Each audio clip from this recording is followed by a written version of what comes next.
I believe the secret to get you past these stuck moments, the ones when you feel like you're putting a lot of effort in, a lot of discipline, a lot of focus, a lot of hard work, but getting nowhere, has been hiding in plain sight this whole time. And no, it's not a course I have to sell you, or in the latest hack, or in this little secret article hiding somewhere. None of that. Those are distractions. It's something much simpler, something that you can observe when you look at a race car driver, or a skateboarder, or a surfer, or any activity that has these sorts of ebbs and flows, these motions. It is as clear as day. And it all starts with momentum. I believe you've been lied to. And this lie, as I'm going to explain with the concept here and more that I'm going to write, I believe is affecting every area of your life and really is keeping you stuck. And when I say stuck, I don't mean that you're just not making as much money as you should, or as you're not as fit as you should, even though it affects those things.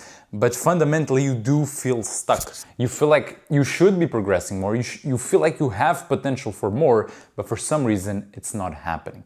Now, to get to that, I want to start here with the concept of momentum. Now, as we know, momentum, and we've talked about this a lot of people talk about this, is mass times velocity. So what this means in practice is that if something is low on mass but high on velocity, like a bullet that I've drawn here, it means that it carries a lot of momentum. And that's why, even though it's very light and very small, it can kill a person, because the momentum it carries is very high. On the other hand, if the mass is very high, but velocity is low, there's also a lot of momentum, as you see in, let's say, one of those cargo boats, where even if it's going 20 kilometers per hour, 10 miles per hour, wherever it is, it's gonna crush whatever it's on its way. It's just, there's too much mass. Now, theoretically, if you could have this mass with a speed of a bullet, then it would cut through a country, hypothetically, if the materials could hold. However, we know that's not really possible. Now, this is the physics way about it. However, for our purposes here, whether that's self-development, business, progress overall, mass is not the weight, it is the skill that the person has. So the more skill you have, how I compared here, is that the more mass you have. A good example of this, when the mass is very high, but the velocity is low, would be an athlete with a lot of talent, a Maradona sort of type of player, I don't know, like a basketball example or a more American sport example, but where they're so talented, but they're not that disciplined, they don't put that much effort, and so they have a lot of momentum. However, it is all mostly carried by their mass. On the other side, velocity is what we compare to, and I'm gonna put short here because I don't have space, to discipline, to focus, and to overall effort and hard work. So the other example of this would be someone that's not that skilled yet, or perhaps not that talented, but they put a lot of effort in. They're very disciplined, they're very focused, they're very hardworking, and so they compensate for it, and they also carry a lot of momentum. Now, why do I bring this up? And how does this relate to what we were talking about in the beginning? Now, the problem is that a lot of us, because the changes that we want to make, whether that's because you don't feel happy with your body, or you don't feel happy with how much money you make and what you're doing, or you're not happy with how you're living your life, it always comes, and I'm going to use a different color here, it is always derived out of escaping pain. So you want to exit the pain. The problem with that is not a fundamental one, in that it is bad trying to escape pain, because we're just trying to get better, improve ourselves, our lives, to get to a better situation. The problem is that when you're trying to escape pain, most people, pretty much everyone, is in sort of a rush to get out of there. So the sooner you get out of this feeling like this, the better. And because of that, because you're in such a rush, what this leads you to do is to go here and to focus on the velocity. Because to develop skill and become better and learn, these things take time, and we recognize that. However, to get more disciplined and to get more focused and to be hardworking is accessible to you right away. And there's nothing wrong with that. You do need velocity, as so we're clear here. The problem is that when you start just going at it like that, and you start working 12-hour days, pushing as much as you can, really just all of your obsession goes to this one thing, there's going to be a problem here. Now, most people are going to tell you that you have to be like that. You have to be obsessed. You have to put those 12 hours per day. Otherwise, how are you going to reach greatness? And I realize I'm holding this like two lightsabers in my hand. How are you going to reach greatness if you don't do that? That can work for some people, very few people. The problem is that for most people that do that, what is happening here is that you're leading yourself to a point when things are going to crash, when you start getting burnt out. Perhaps you get a bit more sick and then you get off sort of the trail you're on.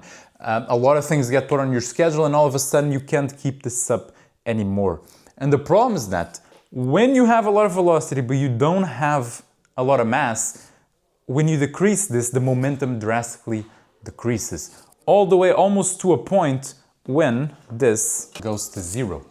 And if momentum goes to zero, it's very problematic because obviously an object that is moving is more likely to stay moving, the whole concept behind momentum. However, when there's none of it, it's when it's the hardest point to get it to move. That's when it requires the most effort. The cargo train, all of the effort is when it's starting to move, because as soon as that gets going, then there's so much weight behind it. And so we have to understand that it's not just about momentum. It's not just about going faster, but it is about, and what I want to touch on in this video, the main concept I want to share with you is about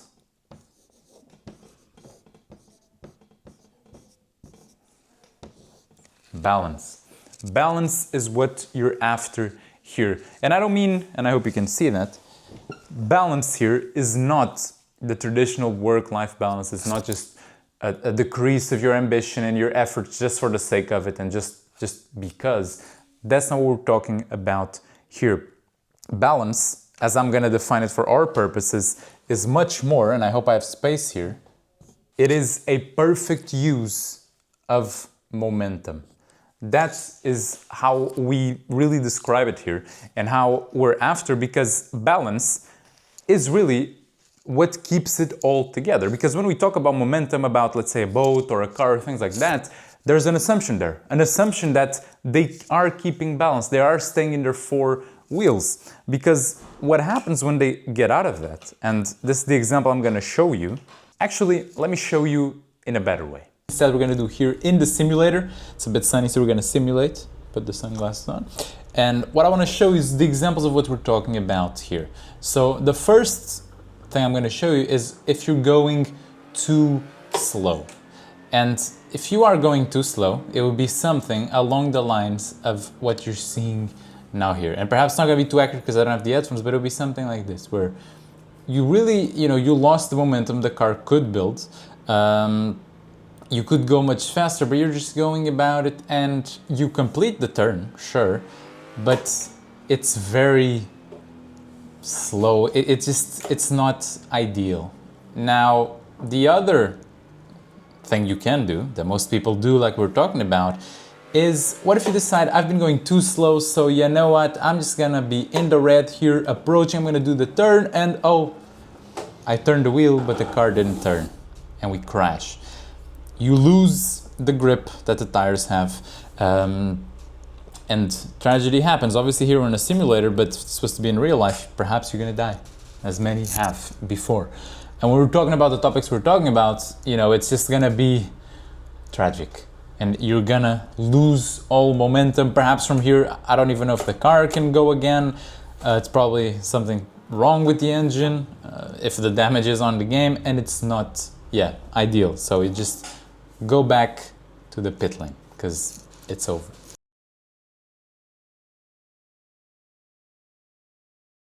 At all. So I'm gonna try to do this take here. So when we have a straight, you want to speed up the correct way. So if you can speed up, you should push it a bit. You have periods of this like in life. But at the end of all these periods, there is a turn. And when the turn starts to come, you slow down a bit so you can push it but not lose the grip fully. And that wasn't even the best possible turn here. But as you saw, the car lost a bit of the grip, but I was still able to get it back and continue.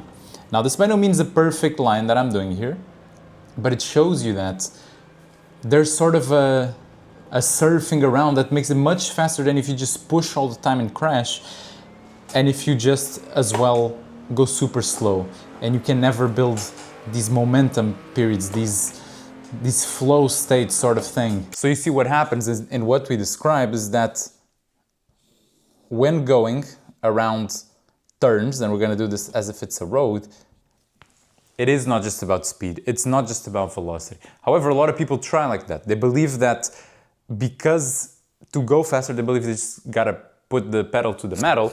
They don't realize that there's turns. The road of life is not a highway that you can just put your pedal to the metal and it will carry you through it. It is much more a mountain road with twists, with turns that require you to manage the momentum, to keep in balance, to make sure that you do it as fast as you can without completely going off the rails. As we were seeing on the example I just showed you with the simulator driving, when you have some speed and you brake correctly and you really kind of tread that line, even though you're not speeding through the corner, you're keeping the speed. And that's what we're after here. Now, that is a lot of intellectual talk and a lot of concepts here, and even though I hope they make sense, there's always this gap between, okay, I understand this, but I still want to progress. I still want to get better. So how do I actually go about being more balanced in the sense of keeping perfect use of momentum in my real life? And simplifying as much as I can, because obviously for me what matters is that you understand and apply it to your life, and it's not for me to just give you some random, oh, the 5 steps, the cheat sheet to apply this and your life change. That does not exist. Everyone is different, everyone's goals are different, so you have to be smart about it and apply it to your life.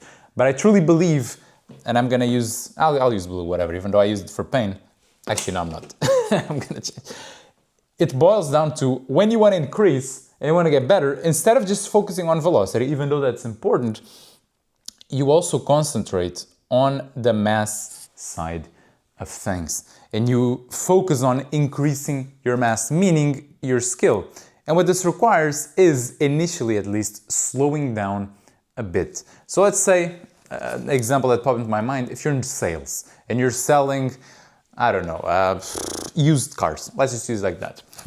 You could just go out for velocity and just spend the whole day making calls and talking with prospects and trying to sell the actual cars. However, perhaps you don't have enough skill yet to be that good, even if you put all the velocity in. You're gonna get results, but it's always gonna feel, and that's the problem, it always feels that if you just take the pedal off a bit and you slow down a bit, you're gonna lose everything. And the way it feels like that, it's because it's true. Because you don't have mass, so if a bullet loses speed, it's gonna fall down and it's not gonna be able to pick it back up. A car will. And so you have to increase this mass. And the way you do so, and the way that you allow yourself to actually slow down but keep speed, is by working on your skills, whatever those skills may be. In this case, in the sales example, so instead of just spending your whole day doing sales, you take some of that time, perhaps in the beginning, most of the time, and you actually learn and you'd understand the fundamentals of sales, the better scripts, your intonation, how to actually become a better salesman.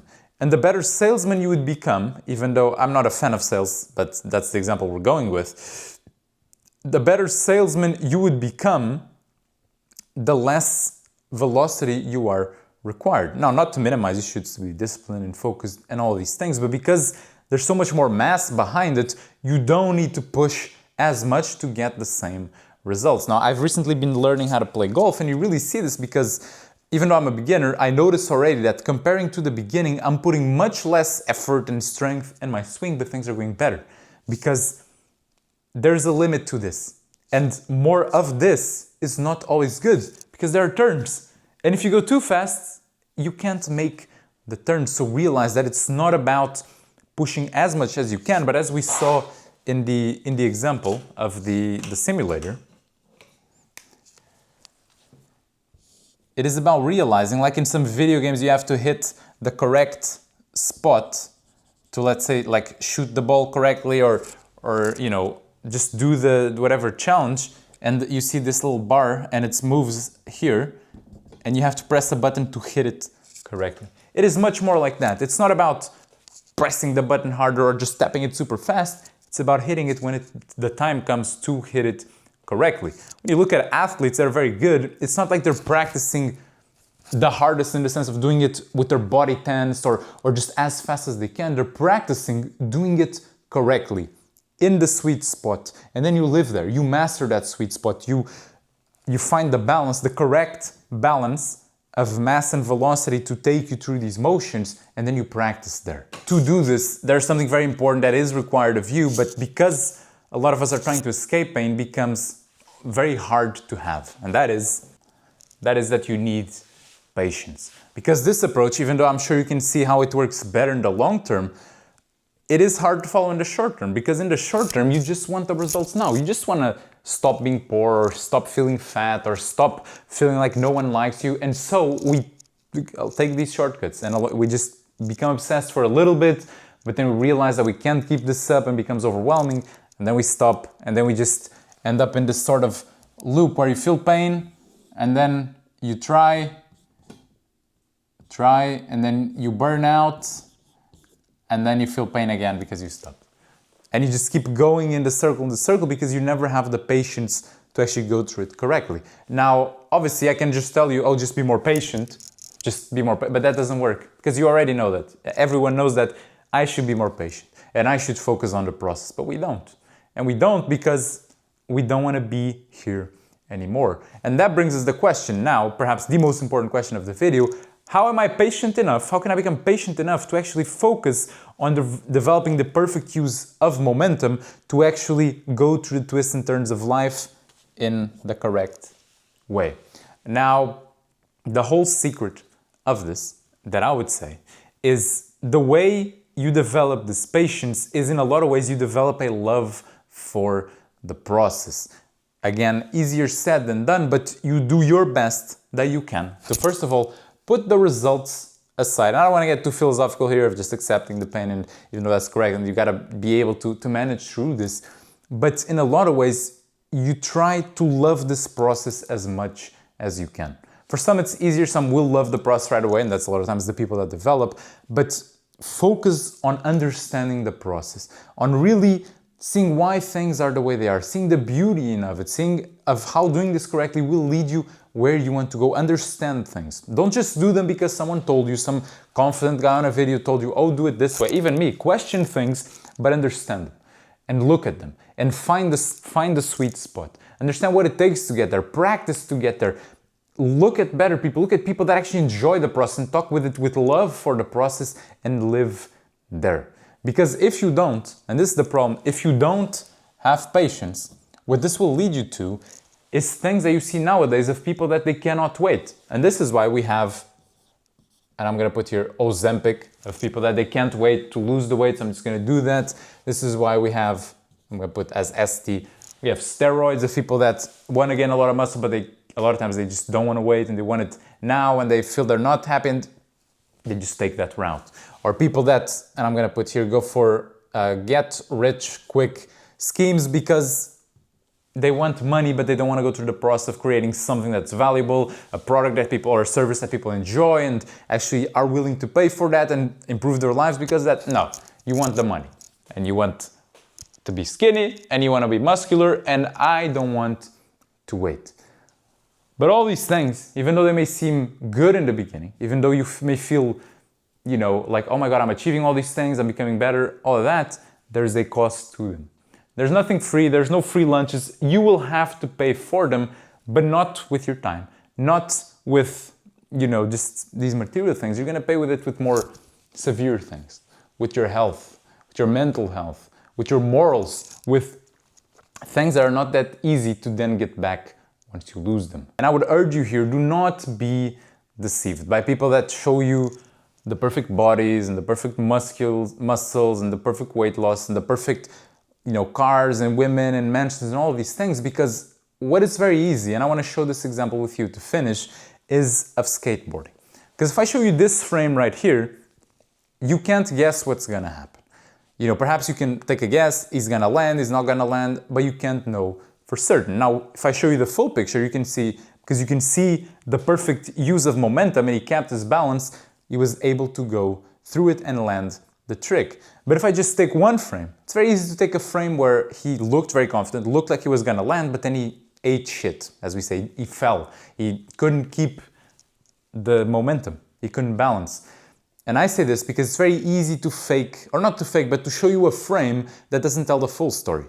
To look like I'm the skinniest person in the world, like I'm the most muscular guy in the world, like I'm ultra rich and I have it all, but deep down, I don't have it. I have momentum, but I don't have the balance. And once that turn appears, these people will crash. But then they won't show you that. Or, then it's gonna be too late. You've already been tricked. So keep that in mind.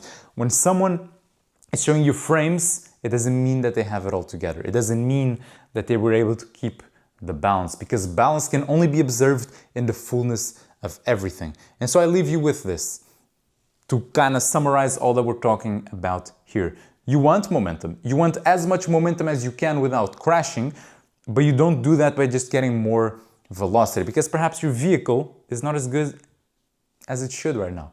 And so you have to take some of that velocity, slow down a bit, and focus on increasing your mass, getting better, more proficient, understanding better the process, all these things, so that when the turns of life do come, and when you have to weave through these things, you have that mass to carry your speed as you're forced to slow down, because otherwise you're gonna crash. And in it, you achieve balance. And the more you go through it, the better you become, the more you can manage your mass and your velocity, and you become better and better and better. Now, in this process, what you'll realize as you attain more things is that there's an infinite desire within you. A desire so big that can never be fulfilled by material things, because material things are not infinite, they're finite. And how do you fulfill infinite desire with finite things? You don't. And so this will eventually, or perhaps already led you to question, what is it really that I'm after? What is it really that's gonna fulfill that desire within? That is the question that I leave for you today, because I'm not here to give you that answer. That answer you have within and you have to search for, but consider that. Are really the finite things in life that will fulfill the infinite void you have inside? I leave that to you.